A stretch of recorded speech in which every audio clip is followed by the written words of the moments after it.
आदरणीय साथियों, शिवा मिशन न्यास के YouTube चैनल पर आपका हार्दिक स्वागत है। अक्सर लोग कहते हैं कि आप अपने चैनल पर वैवाहिक संबंधों में हो रहे विघटन को रोकने के लिए कोई वीडियो क्यों नहीं बनाते। अतः शिवा मिशन न्यास द्वारा वैवाहिक संबंधों के निर्वहन में आ रही मूलभूत समस्या पर यह वीडियो तैयार कर आपके अवलोकन हेतु प्रस्तुत है। कृपया इसको पूरा अवश्य देखें और तदनुसार पालन करना सुनिश्चित करें।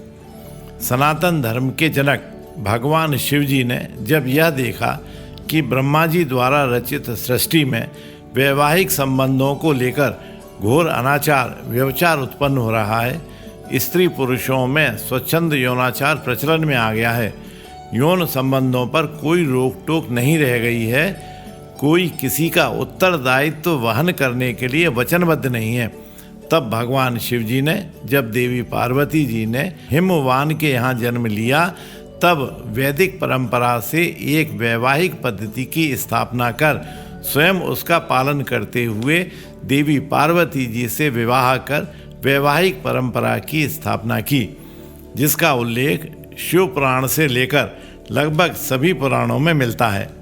तुलसीदास जी ने तो रामचरितमानस में शिव पार्वती विवाह को बड़े ही रोचक रूप से प्रस्तुत किया है। वर्तमान समय में लगभग सभी सनातन धर्म के अनुयायी भगवान शिव द्वारा स्थापित इसी वैवाहिक विधि का अनुसरण कर पवित्र वैवाहिक बंधन में बंध रहे हैं। वर वधू अग्नि को प्रज्वलित कर अग्निदेव को साक्षी मानकर उस अग्निकुंड के 7 फेरे लेते हैं। ऐसा भी उल्लेख है कि देवी पार्वती जी ने भगवान शिव जी से यह वर मांगा था कि जो भी इस वैदिक परंपरा से विवाह करेगा, भगवान शिव और देवी पार्वती जी उस वर वधू के जोड़े को आशीर्वाद देने उस स्थल पर उपस्थित रहेंगे। किंतु अत्यंत खेद का विषय है कि आज यदि किसी भी विवाहित स्त्री पुरुष से पूछा जाए कि उन्होंने वैवाहिक गठबंधन के समय अग्निदेव को साक्षी मानकर जो 7 फेरे लेते समय 7 वचन दिए थे, क्या उन्हें स्मरण है, तो शायद निराशा ही हाथ लगेगी। बस घर घर में वैवाहिक विघटन का सबसे बड़ा कारण यही है। अब होता क्या है कि जब कभी पति पत्नी में कोई विवाद उत्पन्न होता है तो उस समस्या का निकाल विवाह के समय अग्निदेव के समक्ष वर वधू द्वारा एक दूसरे को दिए गए वचनों के अनुसार नहीं करते, अपितु संवैधानिक कानूनों का सहारा लेते हैं। भगवान शिव द्वारा स्थापित वैवाहिक पद्धति में तलाक जैसे शब्दों का कोई उल्लेख ही नहीं है। अतः अब यह आवश्यक हो गया है कि विवाह के पूर्व हमें निर्णय लेना होगा कि हम संवैधानिक प्रावधानों को मानकर विवाह करेंगे तो आप न्यायालय के समक्ष विवाह करें, और यदि भगवान शिव द्वारा स्थापित परंपरा से विवाह करना है तो उनके द्वारा स्थापित नियमों में से कम अग्नि के समक्ष दिए गए वचनों को तो पालन करेंगे ही। यदि पति पत्नी केवल इन 7 वचनों का पालन सुनिश्चित कर लेते हैं तो आपका वैवाहिक जीवन आनंद से भर उठेगा।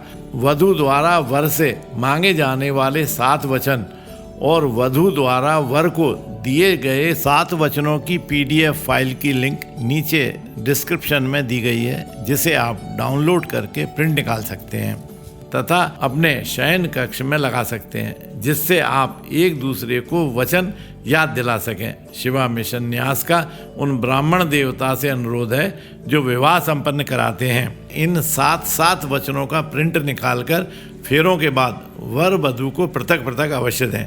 यहाँ एक अनुरोध और करना चाहते हैं कि भगवान शिव पार्वती जी के विवाह के पश्चात जब वधू रूपी देवी पार्वती जी को विदा करने की बेला आई, तब देवी पार्वती जी की माता मैना ने एक ब्राह्मणी को बुलाकर ससुराल में कैसे रहना है की शिक्षा दिलाई थी। यद्यपि देवी पार्वती जी तो जगत जननी है, आद्य शक्ति प्रकृति देवी हैं। श्रीमद् देवी भागवत पुराण के अनुसार तो चराचर जगत की उत्पत्ति उन्हीं से बताई गई है, तथापि लोक में मर्यादा बनी रहे इस हेतु वह उपदेश दिलाया गया।